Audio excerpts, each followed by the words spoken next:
There's a lot of action in the garden these days. The birds are alive and well.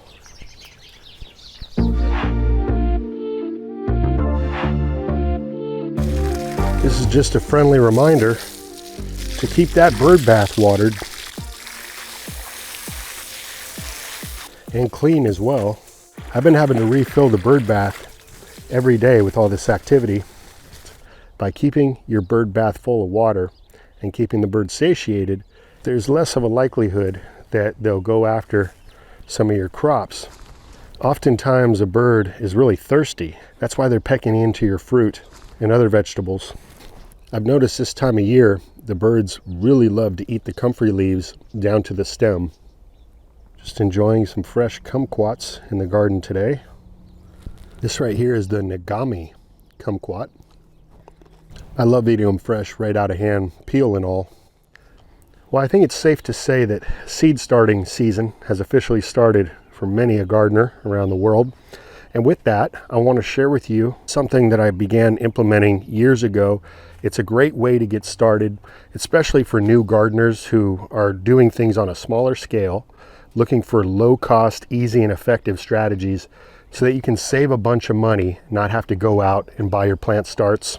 So here's the technique. All you need are some of these plastic cups.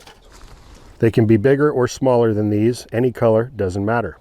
You can buy these cups cheap and in bulk, and they make excellent gardening pots that will last years and years if you get them out of the sun once you're done using them for the season.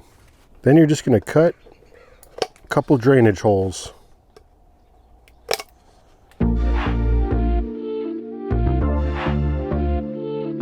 And then all you need is some sort of container that's at least 3 or 4 inches tall. This is going to turn into our water reservoir. Once we top water our seedlings in initially, we'll then just refill some water in here every few days. And in between, the plants will take up what they need. It'll wick up through the bottom of those drainage holes. And so it's really a set it and forget it. You just need to come back, add a little water every few days as needed. Come by with a little watering can and fill it up. Even once all the water's absorbed, as long as you see that there's still moisture in the pot, you don't have to immediately add fresh water. So every few days, especially if it's not hot outside, is all it takes.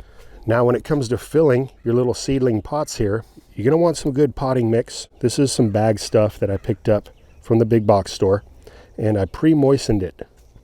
This is just going to make it a lot easier to initially water in our seeds. And this container here, by the way, which has so many uses in the garden, you can find them at Home Depot, Lowe's. It's called a concrete mixing tub. I love to put my soil mixtures in here when I'm potting up. Over here I've got a seed starting mix. It's lighter, more fluffy. So all you got to do is bring your tray over and begin filling your cups. All the mess is contained within your system here. And I'm just going to fill these up about 3/4 of the way, and I'm going to top it with the seed starting mix because I'm going to sow my seeds directly in these containers. This is more cost effective, as seed starting mix in general has a higher cost to it. And once the seed sprouts and begins to root, it's got all this premium potting mix to run on into. So once we got our cups full, just get the dirt out of there.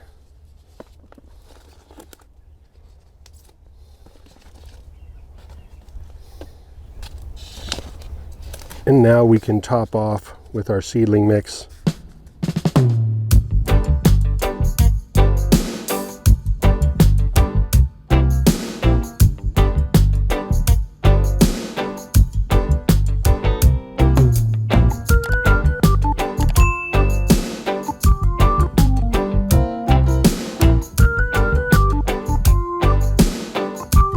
Now, just a friendly reminder, when you do head out to the store to buy a small potted transplant like this, these are now going for $3.50, $4 at most places. So what do we have here then? 4, 8, 12, 16, 20, 24, 28, 32, $36 worth of plant transplants here once we get things planted out. And this whole process should take you less than 10 minutes. And today I'm going to be starting some long purple eggplants. And the way I often do it is to just work those seeds towards the end like that. And we'll tap 2 in each pot.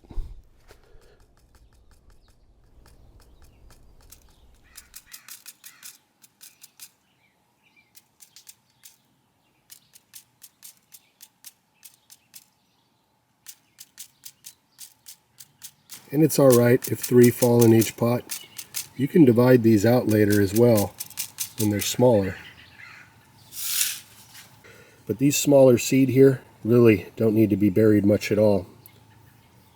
Just a very light covering. So I got this little dibber tool here. Could really use anything. And I'm just going to press those down ever so slightly. Cover them up.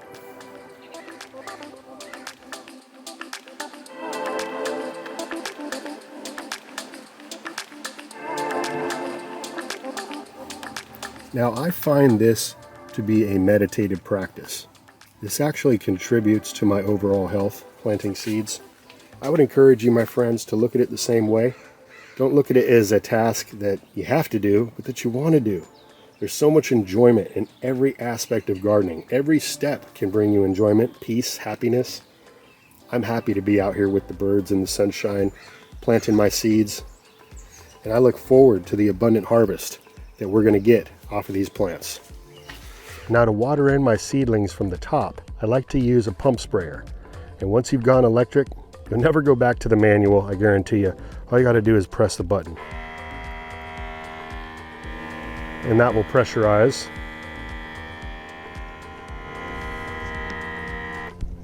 And you can adjust the stream on the tip here, and the flow is controlled by how much you pull on the handle.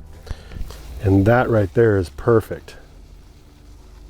What you don't want to do is displace the seed with too much pressure, driving the seed down, burying it too deep. And because the potting mix underneath was already moistened, all we got to do is moisten that little top layer of seed starting mix. And we're done. That literally took 5 minutes, my friends. And now I'm just going to add a little bit more water in the reservoir so that I don't have to come back around and water these now for several days. And that water is already being wicked up and absorbed into some of the potting mix, even though it was already pre-moistened. But I'll just put a couple inches of water in there and we'll set these aside. Now when starting seeds, regardless of how you do it, it's usually a good idea to place them on a heat mat for the first week or so. These use next to nothing electricity wise. They're safe, they're waterproof. And if you've got several of these lined up, they'll actually create a little microclimate in the area as well. But you want to keep these protected from any freezing weather. I'm here in the greenhouse. You could put a smaller little greenhouse over here, just a plastic cover if you're leaving it somewhere else outside, a windowsill, a room. You don't need any light until the seed actually emerges from the soil. And I recommend using any natural water that you can find, rainwater, pond water. Try to stay away from chlorinated water, water with chloramines, although you can treat it with some ascorbic acid to get rid of it. If you collected some rainwater during your most recent storms, you should have plenty of that to get all your seedlings going. And one of the greatest benefits to starting your seedlings in a larger container is you don't have to pot up so soon. Whereas these smaller trays allow you to get a lot of plants started all at one time, which is great. You are going to eventually have to come back around and pot these up to a larger pot, which is time consuming. Here we can allow the seedling to grow out to maturity until it's ready to go out into the garden. And like I said, I've had these for many years. I've got stacks and stacks of cups. I got plenty of pots ready to go. I'm about to get some basil going here as well. Anyway, hope you find some time to get out into your garden today. And if you're able to give this technique a try, let me know down in the comments below how it goes for you. So with that, have yourself a great rest of the day. Until next time, this is Dan from plantabundance.com. Take care. I'll be talking to you again soon.